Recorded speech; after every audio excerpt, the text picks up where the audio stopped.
Mini Cities 2 has finally released its public beta on Christmas Day, and today I'll be going over general upgrades this game has gotten from Mini Cities 1. Before we get into it, be sure to subscribe. So to begin, resources are now an element of the game. This is a huge upgrade in realism and makes the game much more fun to progress through, as it brings a whole new process in the construction of buildings. Wood, stone, planks, and many other resources can be produced in order to create more buildings. Along with this update, the game has added deliveries, which is basically the process of a van delivering resources to places to construct or store. Distance can affect how long deliveries take for these resources from building to building. Construction now actually takes time as well, with a dedicated construction animation that plays every time the resource requirements are fulfilled for a building that needs to be constructed. The game has added a new way to measure time, ticks. Each background process in the game, as well as monetary calculations, will utilize ticks as a standard for measurement. A really cool finances tab is also part of the game, where you can see your past revenue by ticks, your expenses, your current revenue broken down into residential and commercial earnings, and your net income. Chimerical services have been altered as well, because factories now create actual goods that need to be delivered to businesses in order for them to operate. These goods are sold as units for an amount of coins that is determined by the factory quality and business quality. Moving on, one of the biggest feature updates in Mini Cities 2 is the addition of a development tab. You earn development points by constructing buildings, and use these points to unlock new, higher quality buildings. This does away with the level system in Mini Cities 1, and makes the game flow much more smoothly.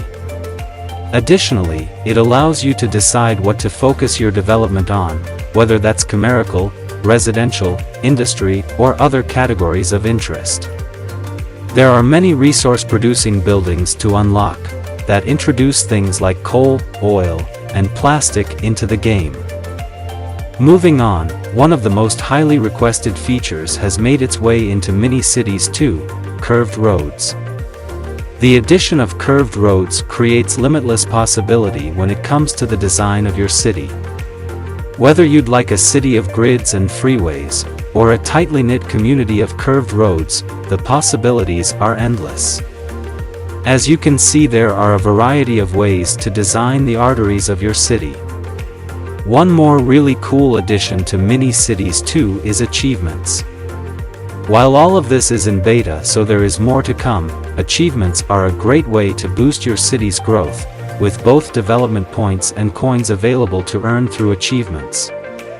Gem buildings are a thing in Mini Cities 2.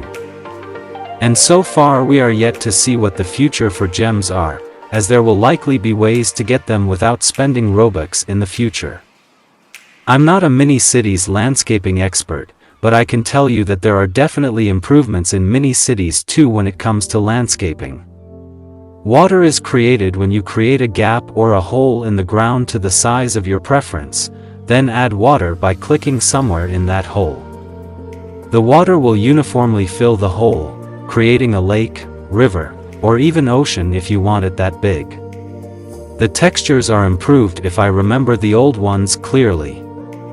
There are also base objects you could probably use to make some cool stuff with. Like I said, I am not an expert with this stuff and I literally struggled with making a lake. So I'll leave that feature for you guys to explore. But anyways, I hope you enjoyed this quick run through of Mini Cities 2. I'm going to be playing a lot in the near future, so you might see me in a server. If you do, be sure to say hi. Once I've progressed through the whole game, I'll begin making videos on the best ways to collect coins and other things. Shout out to red_water for recognizing me in a server. I'm going to now show some of his Mini Cities 1 creations. If you see him in a server, be sure to check out his cities, he is a really skilled player. Anyways, be sure to subscribe and comment down below your favorite new feature.